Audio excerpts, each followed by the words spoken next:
So what is it that makes this game of Attacktix so unique? Out of all the miniatures games out there, why would I want to spend time and money on this one? Well, I want to share with you 4 things that I think make the game of Attacktix very unique.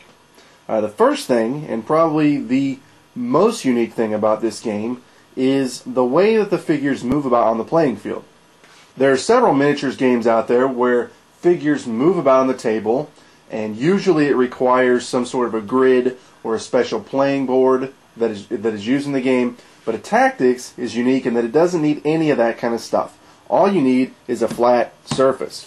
And the reason for that is for the patented Tix wheel that is found inside this base that Darth Vader is standing on. As you can see, there's a wheel here that whenever Darth Vader moves, it makes this clicking sound, which we refer to as a Tix. There's this little wheel here that moves every time Darth Vader moves. And it clicks, and that's how you know how far you can move your figure. For example, Darth Vader here on the top, you can read the number 14, and that's his speed. So a Tix is approximately 1 inch, so Darth Vader on his turn can move up to 14 inches. And that's accomplished. He can go in any direction, he can curve, he can turn around and come back.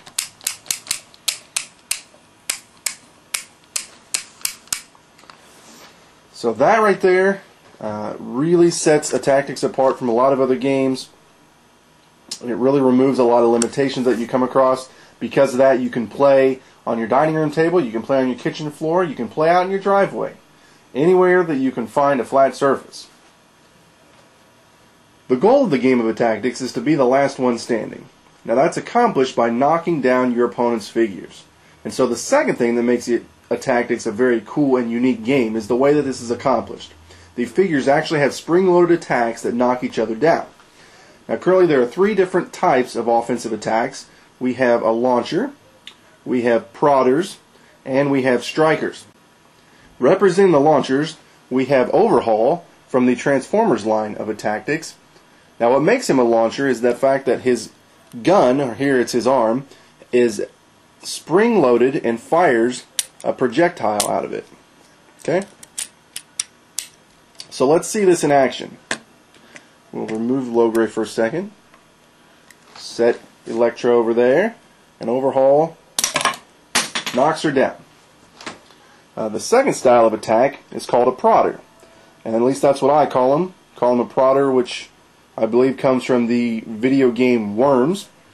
But this figure also has a spring-loaded attack inside of his barrel here, of his stick, but the projectile doesn't actually exit.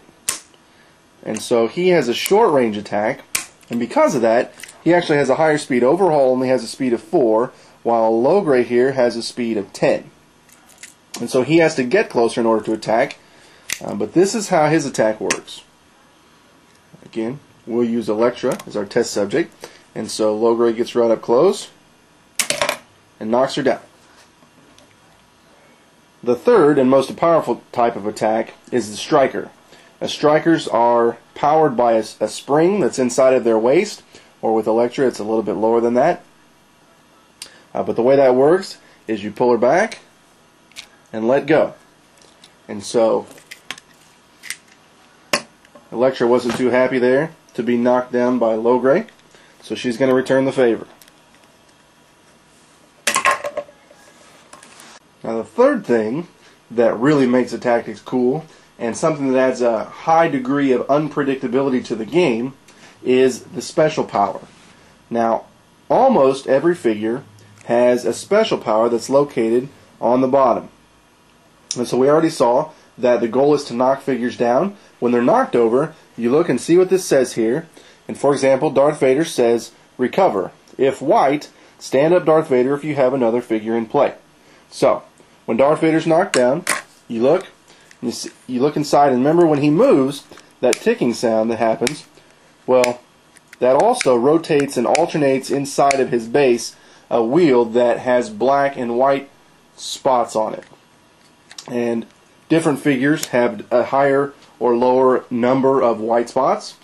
There are a total of 26 squares on the bottom of that base, and so that ratio between black to white, that determines the special power ratio, or how often that's going to be white. For example, If there's 13 white squares and 13 black squares, then obviously the figure has a 50% chance of activating a special power. Darth Vader here is a little bit higher than that. This Darth Vader is actually about 62%.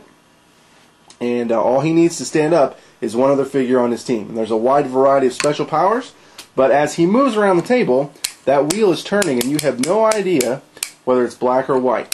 And so that adds a high level of unpredictability and chance to the game. It's really cool. And some special powers only come up 15% or even 8% of the time, while there is one figure whose special power comes up 85% of the time.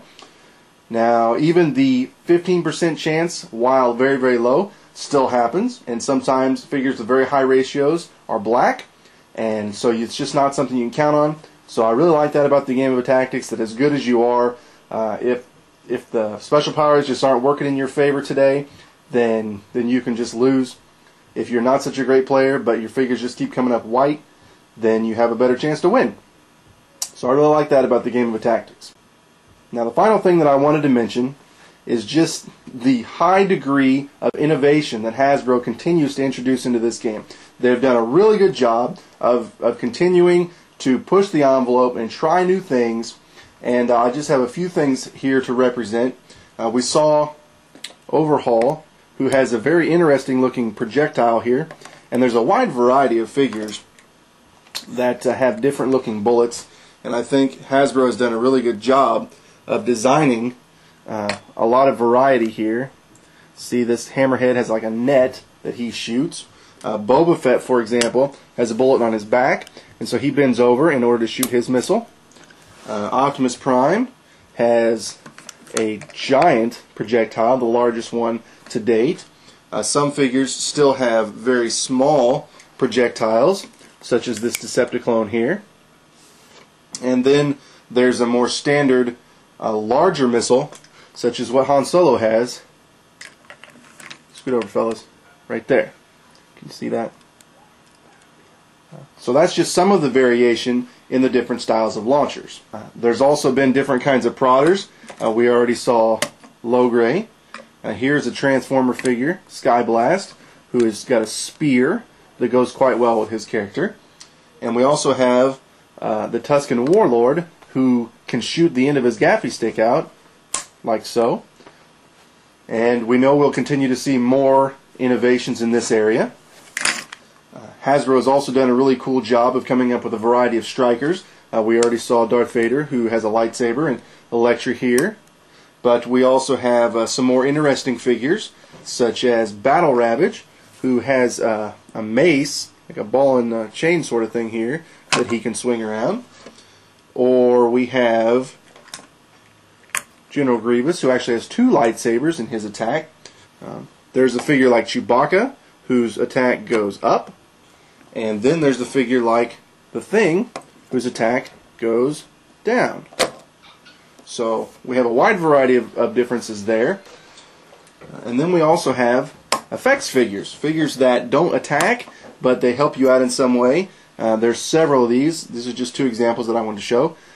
Here is R2Q5, who has a spinner, and depending on whether this is green or red, will determine a benefit for your team. And then you have the Medic Droid, one of two figures, who has no special power, but every time on your turn you rotate him to a different number, starting at 1, and then you rotate him each turn, and when he gets to 5, he can return one of your defeated figures. So again, lots of innovation. And another thing that I think is really cool is there's just been a variety of innovations in the realm even of figure sculpts, where you have like Super Optimus Prime in his truck mode here, looking really cool. We have two different jets. We have Sky Blast, or we have Megatron. And even in the fact we have two jets, their sculpts are not the same, in that he can aim like that, whereas Megatron's aim is only based on his missile there.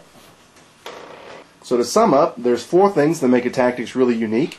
You have the way that the figures move, you have the way that the figures attack, you have the special powers that really add an element of chance to the game, and finally you have all of the innovation that Hasbro has introduced and is continuing to introduce, which makes the game really cool, a lot of fun to play, and great to collect.